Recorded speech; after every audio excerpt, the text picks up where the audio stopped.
ಆತ್ಮದರ್ಶನ ಕಾರ್ಯಕ್ರಮಗಳನ್ನು ವೀಕ್ಷಿಸುತ್ತಿರುವಂಥ ನನ್ನ ಪ್ರಿಯರನ್ನು ಕರ್ತನಾದ ಯೇಸುವಿನ ದಿವ್ಯ ನಾಮದಲ್ಲಿ ವಂದಿಸ್ತೇನೆ.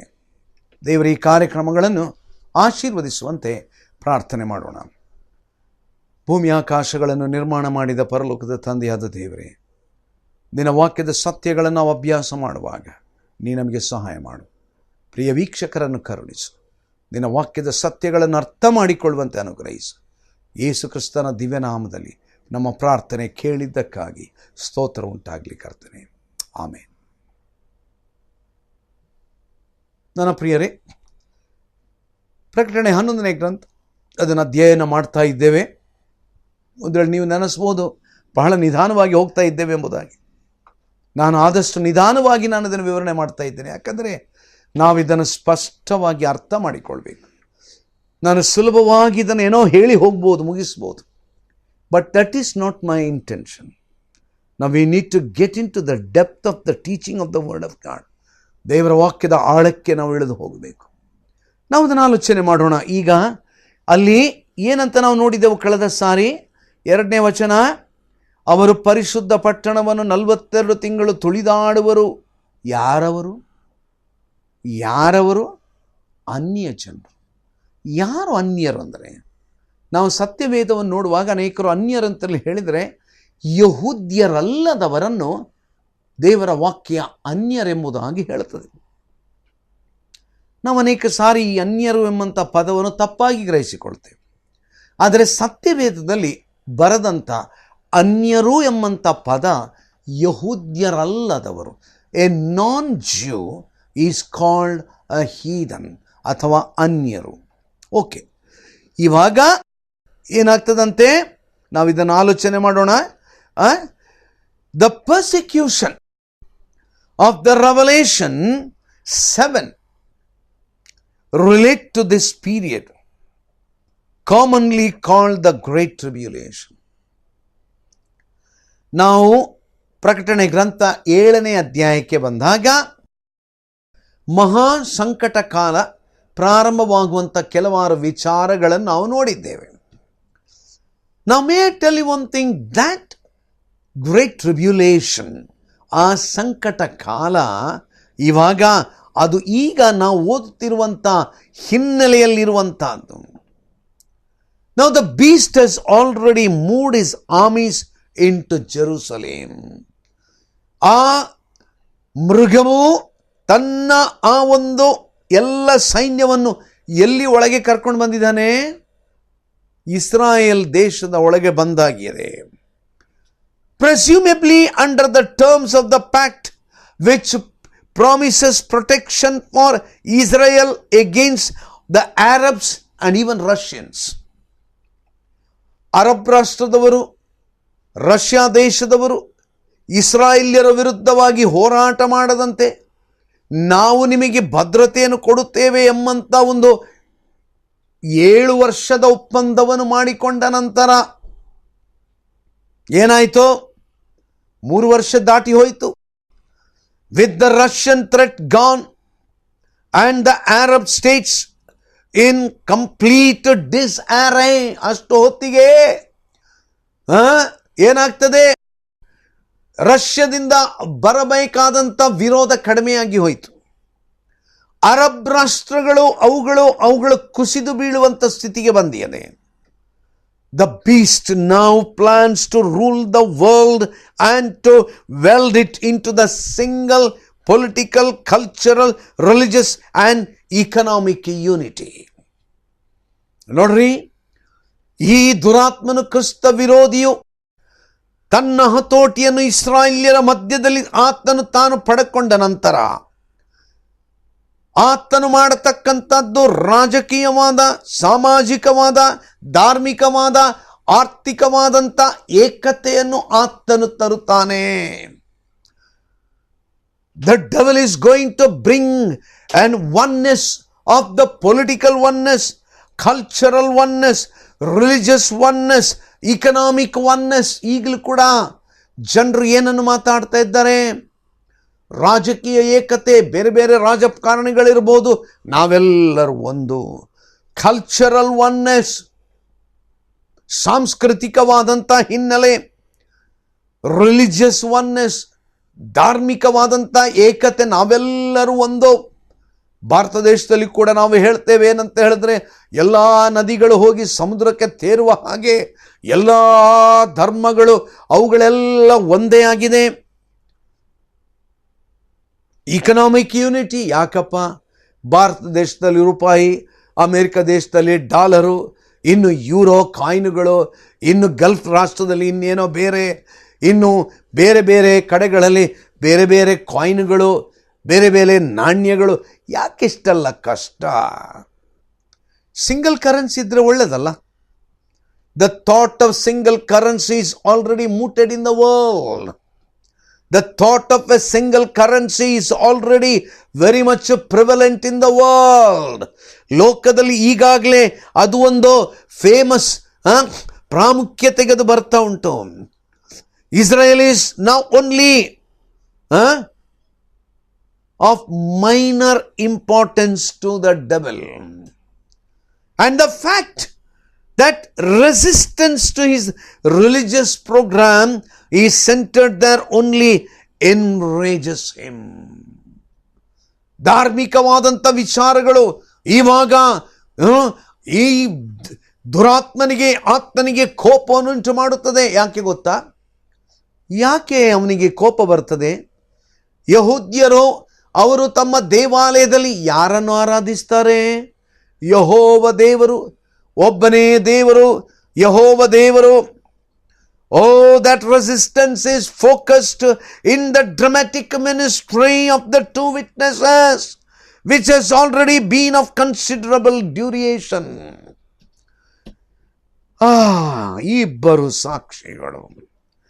ಇಬ್ಬರು ಸಾಕ್ಷಿಗಳು, ಬಲವಾದ ಸಾಕ್ಷಿಗಳು, ಬಲವಾದಂಥ witnesses. They are greater than the money power or the muscle power that I have been talking about.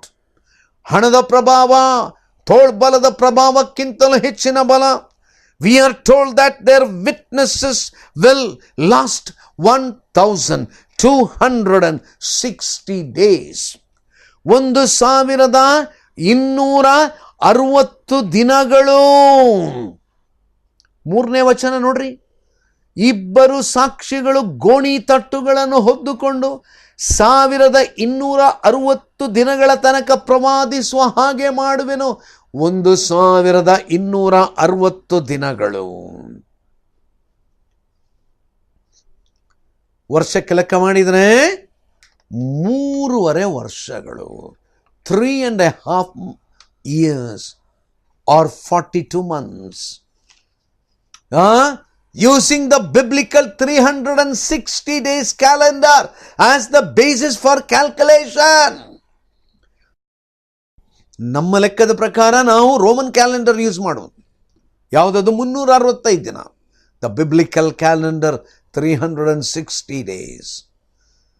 Now God, who numbers the very hair of our head, is much more specific, detailed and minute in recording the ministry of his two faithful witnesses. ಆ ಇಬ್ಬರು ಸಾಕ್ಷಿಗಳ ವಿವರಣೆಯನ್ನು ದೇವರು ಬಹಳ ಸ್ಪಷ್ಟವಾಗಿ ವಿವರಣೆ ಮಾಡ್ತಾ ಇದ್ದಾನೆ. Now he describes the ministry of his two witnesses as a day-by-day ministry and counts up the exact number of those days. ಬಾ ಈಗ ನೋಡಿ, ತಿಂಗಳುಗಳ ಲೆಕ್ಕ ಹೇಳ್ತಾ ಇಲ್ಲ ದೇವರು, ದಿನದ ಲೆಕ್ಕ ಹೇಳ್ತಾ ಇದ್ದಾನೆ. ಅಂದರೆ 1260 ದಿವಸವೂ ಅವರು ಪ್ರವಾದನೆ ಮಾಡಿದರು. Now there are 2 periods of 3.5 years involved here. ಈ 3.5 ವರ್ಷದ 2 ಪೀರಿಯಡ್ಸ್ ಉಂಟಿಲ್ಲಿ, ಮರಿಬೇಡ್ರಿ. 1260 ದಿನಗಳ ಒಂದು ಪೀರಿಯಡ್ 3.5 ವರ್ಷ. ಆಮೇಲೆ 42 ತಿಂಗಳುಗಳು ಎಂಬುದಾಗಿ ಹೇಳಿದಂಥ ಇನ್ನೊಂದು 3.5 ವರ್ಷದ period. While they are the same in length, they do not run concurrently. ಏಕಕಾಲದಲ್ಲಿರುವಂಥ ಸಮಯ ಅದಲ್ಲ. The end of the 3.5-year period connected with the two witnesses is marked by their martyrdom. 1260 ದಿನಗಳು ಅವರು ಸಾಕ್ಷಿ ಹೇಳಿ, ಅವರು ಪ್ರವಾದನೆ ಮಾಡಿದ ನಂತರ ಅವರ ಕೊಲೆಯಾಗುವುದರಲ್ಲಿ ಆ 1260 ದಿನಗಳು ಅಂತ್ಯವಾಗ್ತದೆ, ಅಥವಾ 42 ತಿಂಗಳು ಅಂತ್ಯವಾಗ್ತದೆ, ಅಥವಾ 3.5 ವರ್ಷ ಅಂತ್ಯ ಆಗ್ತದೆ. ಅರ್ಥ ಆಯ್ತಾ? By the outbreak of the great tribulation, ಸಂಕಟ ಕಾಲ. ಸಂಕಟ ಕಾಲವನ್ನು 2 ಭಾಗ ಮಾಡಬಹುದು. ನಾನಾಗಲೇ ವಿವರಣೆ ಮಾಡಿದ್ದೇನೆ. ಸಂಕಟ ಕಾಲ ಎಂಬುದಾಗಿ ಹೇಳುವಾಗ the first 3.5 years it is the tribulation, and the second part is got the great tribulation. ಮೊದಲಿನ 3.5 ವರ್ಷ ಕಾಲ ಸಂಕಟ ಕಾಲ, ಆ ನಂತರ ಉಳಿದಂಥ 3.5 ವರ್ಷಗಳ ಕಾಲ ಮಹಾ ಸಂಕಟದ ಕಾಲ. My dear brothers, my dear sisters, in other words, the ministry of the two witnesses would seem to be during the first half of Daniel's 70th week. ದಾನಿಯೇಲನ ಆ 70 ವಾರಗಳ ಪ್ರವಾದನೆಯ ಮೊದಲಿನ ಆ 3.5 ವರ್ಷಗಳ ಕಾಲ ಇದಾಗಿದೆ. While the beast is still merely a superman and not yet a resurrected man, ಅವನು ಇನ್ನು ಪುನರುತ್ಥಾನ ಹೊಂದಿದಂಥ ವ್ಯಕ್ತಿಯಾಗಿರೋದಿಲ್ಲ. The death of the prophets triggers the great tribulation. ಆ ಇಬ್ಬರು ಸಾಕ್ಷಿಗಳ ಮರಣವು ಮಹಾಸಂಕಟ ಕಾಲಕ್ಕೆ ಅದು ನಾಂದಿಯಾಗುತ್ತದೆ. ಯಾವುದು ನಾಂದಿಯಾಗ್ತದೆ? ಆ ಇಬ್ಬರು ಸಾಕ್ಷಿಗಳ ಮರಣ. Thus the period covered by their ministry runs through much of the period covered by the trumpet judgments. ತುತ್ತೂರಿಗಳ ಆ ಒಂದು ನ್ಯಾಯ ತೀರ್ಪಿನ ಆ ಒಂದು ಭಾಗದಲ್ಲಿ ಅದು ಒಳಗೊಂಡದ್ದಾಗಿದೆ. ಈಗ ಏನಾಯಿತು? ಆ ಇಬ್ಬರು ಸಾಕ್ಷಿಗಳು they are slain during the period of the second half of it, that is the the 6th trumpet. ಈಗ ಅರ್ಥ ಆಯ್ತಾ?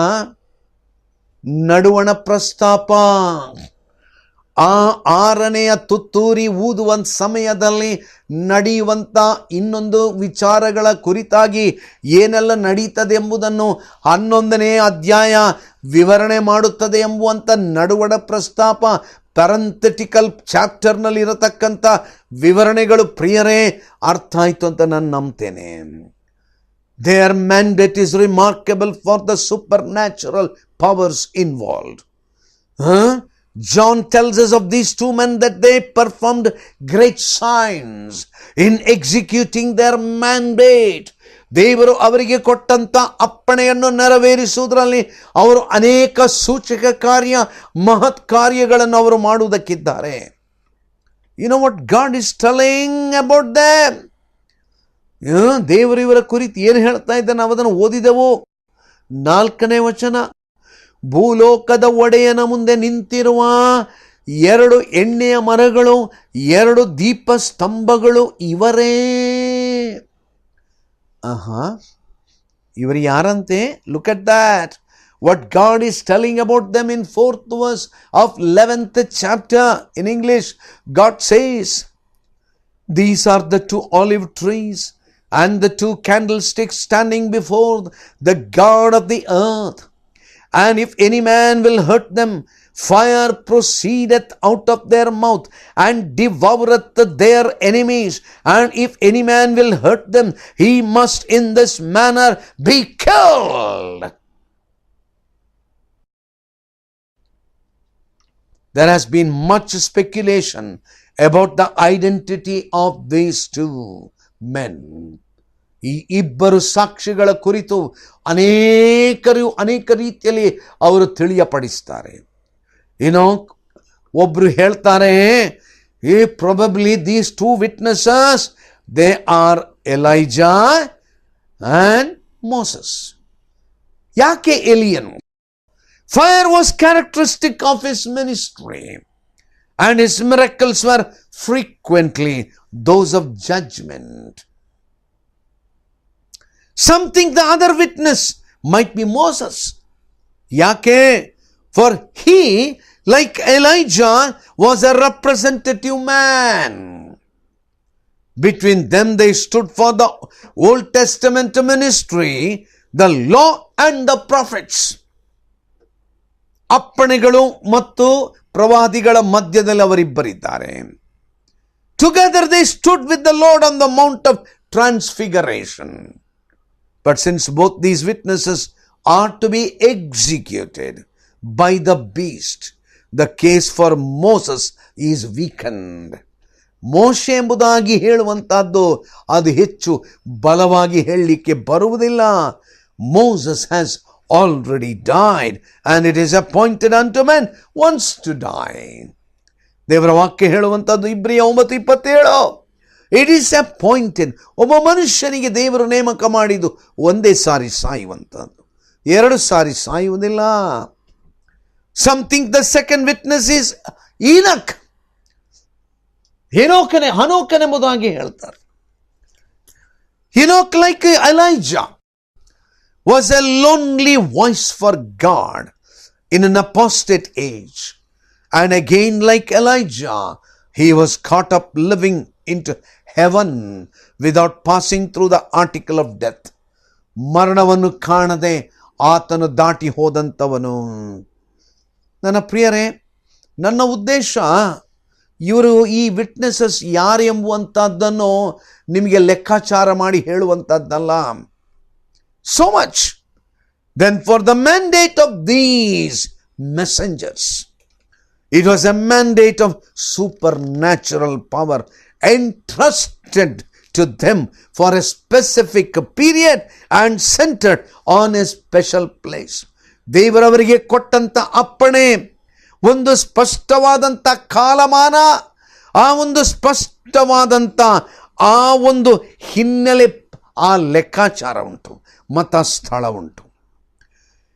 When their voices are silenced, the last two who comes and the worth is soon thereafter wrested from Satan's grasp. ಸೈತಾನನ ಹತೋಟಿಯಿಂದ ಬಿಡುಗಡೆ ಆಗ್ತದೆ.